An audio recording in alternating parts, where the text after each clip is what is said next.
আমিও মিস করছি। ঘোড়ার ডিম করছো।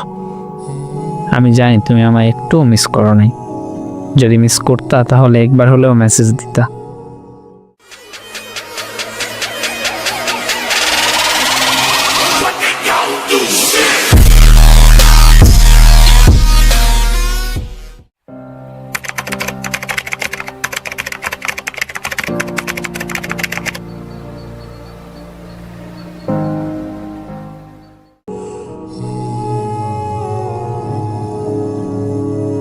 হাই।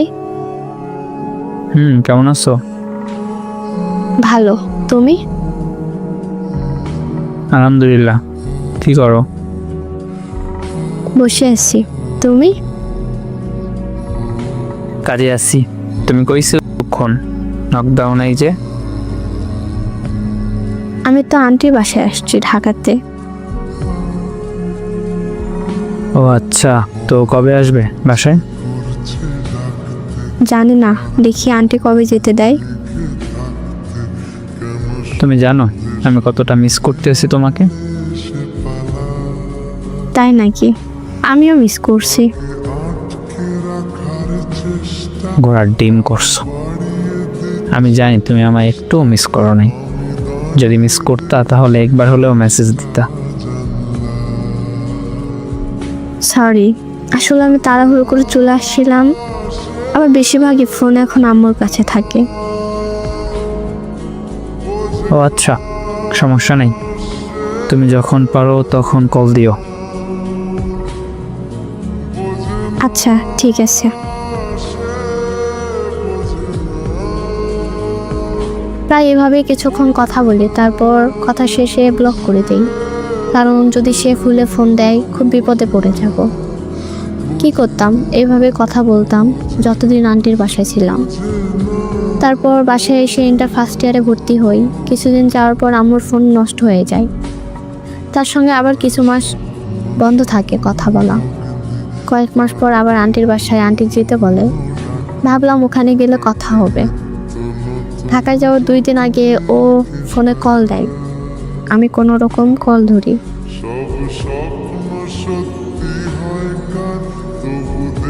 হ্যালো। ওই কি ব্যাপার? তুমি এমন কেন শুরু করছো? একটা কল দাও না, মেসেজও দাও না। কি হয়েছে, ভুলে গেলা নাকি? আরে না, ভুলবো কেন? মনে হয় ভুলেই গেছো। এত তাড়াতাড়ি ভুলে যাব তোমাকে? আচ্ছা বাদ দাও। কি করো? শুয়ে শুয়ে তোমার সাথে কথা বলি। খাবার খাইছো? না, তুমি? আমি খেয়েছি, কিন্তু তুমি খাওনি কেন?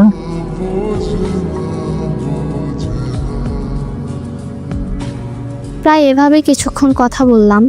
ওই রাতে ওর সাথে শেষ কথা ছিল, আর কথা হয়নি। ভেবেছিলাম ঢাকায় গিয়ে কথা হবে ওর সঙ্গে, কিন্তু তেমন সুযোগ পাইনি। আমার অনেক মন খারাপ হয় ওর জন্য। কিন্তু কি করার, এইভাবে কিছুদিন যেতে লাগলো। তারপর আমি বাসায় চলে আসি। বাসায় আসার কিছুদিন পর আম্মু ফোনটা ঠিক করে নিয়ে আসে। আমি অনেকটা খুশি হই। তারপর ওরে কল দিই। ওই, কেমন আছো? ভালো, তুমি? ভুলে গেছো আমায়? ভুলে তো তুমি গেছো। আমায় কল দাও না, মেসেজ দাও না। সরি, আসলে আমি ঢাকা গেছিলাম। তো একটাবার কল করে তো বলতে পারতা। সরি। আচ্ছা বাদ দাও, এটা আর নতুন কি? রিলেশনের পর থেকেই এমন চলতেছে।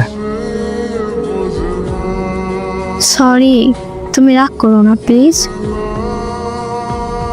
আরে না, আমি রাগ করবো কেন? সত্যি রাগ করো নাই তো? না। Love you.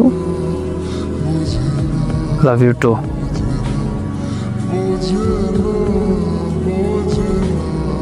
এভাবেই কিছুদিন কথা বললাম। হঠাৎ ওর ভিতর কিছু পরিবর্তন দেখতে পাই। আমি কল দিলে কল ধরতো না, মেসেজ দিলে মেসেজ রিপ্লাই করতো না। আমি পাগলের মতো ওরে কল মেসেজ দিতাম। 5 দিন চলে গেল। তারপর রাতে আমি তাকে মেসেজ দিই, সেটা দেখে সে কল দিল। হ্যালো। ওই কি হয়েছে তোমার? আমার কল ধরো না কেন? আরে পাগল, অসুস্থ আমি, জ্বর আমার। তো এটা তুমি আমায় বলতে পারতা। বলার সুযোগটা কোথায়? তুমি যেমন আম্মুর পেইনে থাকো, আমিও তেমন কাজের পেইনে থাকি। আচ্ছা, ওষুধ খাইছো? আচ্ছা, তুমি কি আমায় ভালোবাসো?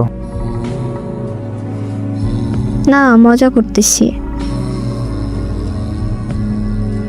তাহলে তোমার সাথে আরই কথা বলবো না। কথা বলবে কেন? আমি তো তোমার কেউ না। কেউ না, আমার বউ তুমি। হ, বাল। ছি, এগুলো বলে না, পচা কথা এগুলা। হইছে, এত আলগাপিরি দেখাইতে হবে না। আজকেই শেষ। এরপর আর মনেও থাকবে না তোমার। বলবে কাজে বিজি আছি। শোনো, আমি যখন পারি তখন তোমাকে কল দিব, আমার সময় মতো আমি তোমাকে কল দিব। আবার কবে কথা হবে কে জানে। আমার কল না ধরলে আমি কল দিবই, মেসেজ দিয়ে জ্বালাবই তোমাকে। 2 দিন মেসেজ দেই নেই, কল দেই নেই, এতেই এমন?